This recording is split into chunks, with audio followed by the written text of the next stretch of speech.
Hare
जय सीताराम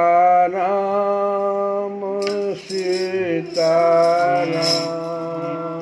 सीताराम जय सीताराम जय सीताराम सीताराम सीताराम जय सीताराम जय सीताराम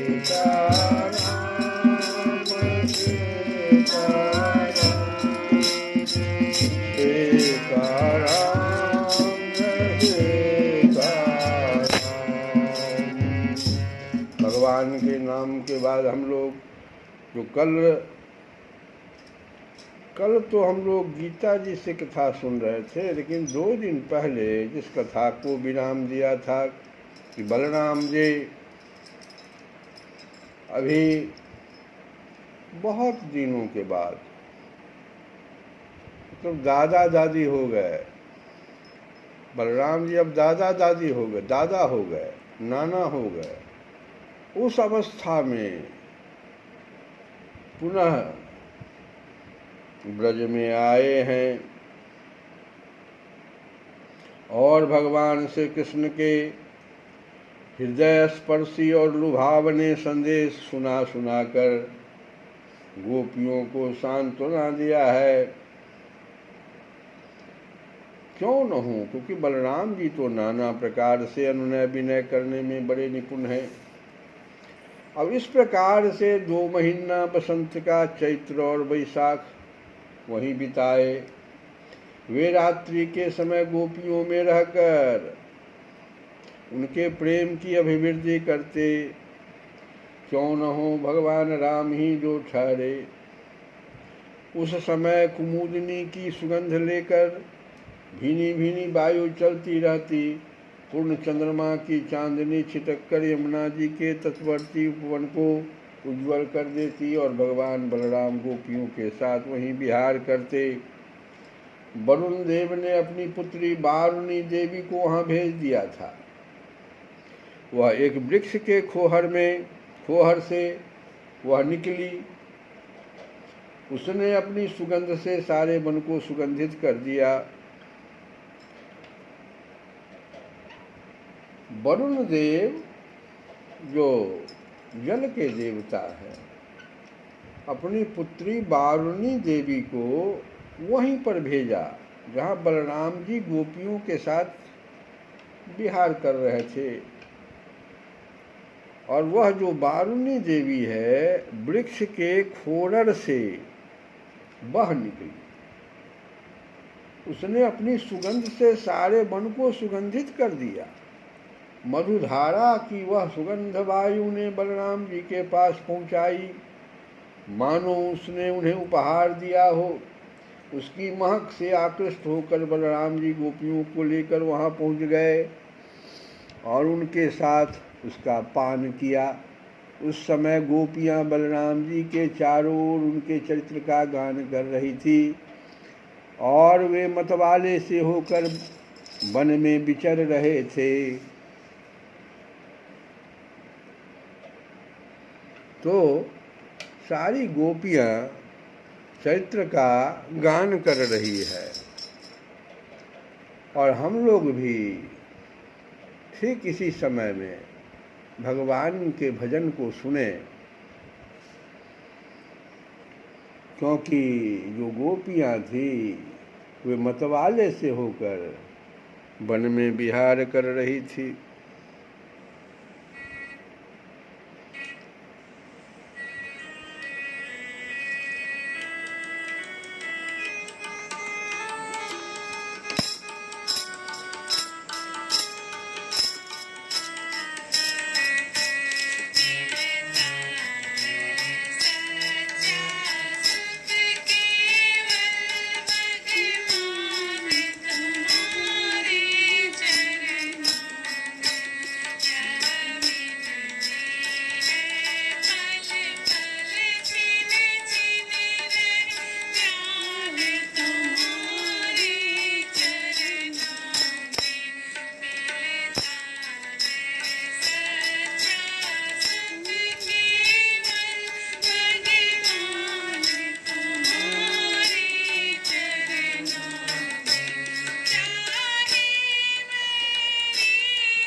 प्रकार से सारे लोग भगवान के चरित्र का गान कर रहे हैं।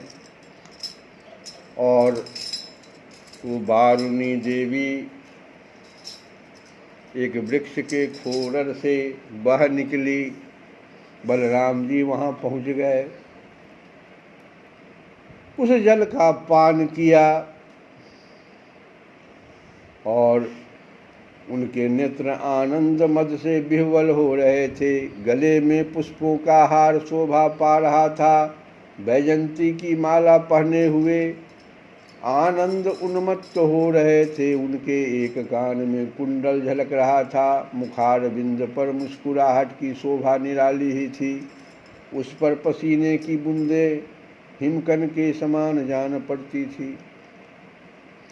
सर्वशक्तिमान बलराम जी ने जल क्रीड़ा करने के लिए यमुना जी को पुकारा, परंतु यमुना जी ने यह समझकर कि ये तो मतवाले हो रहे हैं, उनकी आज्ञा का उल्लंघन कर दिया। वे नहीं आई। तब बलराम जी ने क्रोधपूर्वक अपने हल की नोक से उन्हें खींचा और कहा, पापनी यमुने, मेरे बुलाने पर भी तू मेरी आज्ञा का उल्लंघन करके यहाँ नहीं आ रही है, मेरा तिरस्कार कर रही है। देख, अब मैं तुझे तेरे स्वेच्छाचार का फल चखाता हूँ। अभी अभी तुझे हल की नोक से 100 टुकड़े किए देता हूँ।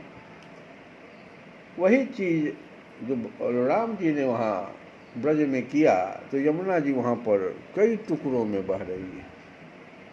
जब बलराम जी ने यमुना जी को इस प्रकार डांटा फटकारा, तब वे चकित हो और भयभीत होकर बलराम जी के चरणों पर गिर पड़ी और गिड़गिड़ा कर प्रार्थना करने लगी।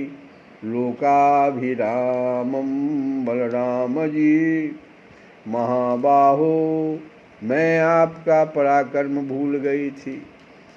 जगतपते, अब मैं जान गई कि आपके अंश मात्र शेष जी सारे जगत को धारण करते हैं। बलराम जी के अंश मात्र शेष जी हैं जो सारे जगत को धारण करते हैं। भगवान, आप परम ऐश्वर्यशाली हैं।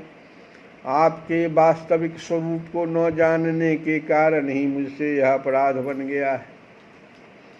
सर्वस्वरूप भक्तवत्सल, मैं आपकी शरण में हूँ। आप मेरी भूल चूक क्षमा कीजिए, मुझे छोड़ दीजिए। अब यमुना जी की प्रार्थना स्वीकार करके भगवान बलराम ने उन्हें क्षमा कर दिया और फिर जैसे गजराज हथनियों के साथ क्रीड़ा करता है, वैसे ही वे गोपियों के साथ जल क्रीड़ा करने लगे। जब वे यथेष्ट जल विहार करके यमुना जी से बाहर निकले, तब लक्ष्मी जी ने उन्हें नीलांबर, बहुमूल्य आभूषण और सोने का सुंदर हार दिया। बलराम जी ने नीले वस्त्र पहन लिए और सोने की माला गले में डाल ली। वे अंगराग लगाकर सुंदर भूषणों से विभूषित होकर इस प्रकार शोभायमान हुए मानो इंद्र का श्वेत वर्ण ऐरावत हाथी हो। परीक्षित, यमुना जी अब भी बलराम जी के खींचे हुए मार्ग से बहती हैं और वे ऐसी जान पड़ती हैं मानो अनंत शक्ति भगवान बलराम जी का यशगान कर रही हों। बलराम जी का चित्त ब्रजवासिनी गोपियों के माधुर्य से इस प्रकार मुग्ध हो गया, उन्हें समय का कुछ भी ध्यान ही न रहा। बहुत सी रात्रियां एक रात के समान व्यतीत हो गई। इस प्रकार बलराम जी ब्रज में विहार करते रहे। और यहाँ पर सुखदेव जी कहते हैं कि परीक्षित, जब भगवान बलराम जी नंद बाबा के ब्रज में गए, जब गए हुए थे, तब पीछे से करुष देश के अज्ञानी राजा पौंड्रक ने भगवान श्री कृष्ण के पास एक दूत भेजकर यह कहलाया कि भगवान वासुदेव मैं हूँ। अब यहाँ से कथा फिर बदल रही है कि मूर्ख लोग किसी व्यक्ति को बहका देता है और ऐसे ही बहकावे में पौंड्रक राजा जो है, जो अज्ञानी था, वो करुष देश का राजा था। बलराम जी भी नहीं है। और वो अज्ञानी राजा पौंड्रक क्या किया, भगवान श्री कृष्ण के पास एक दूत भेजा और यह कहलाया कि भगवान वासुदेव मैं हूँ। और मूर्ख लोग उसे बहकाया करते थे कि आप ही भगवान वासुदेव हैं और जगत की रक्षा के लिए पृथ्वी पर अवतीर्ण हुए हैं। अब इसका फल क्या होगा, यह कल की कथा में हम लोग फिर सुनेंगे। श्री कृष्ण गोविंद हरे मुरारे, हे नाथ नारायण वासुदेव।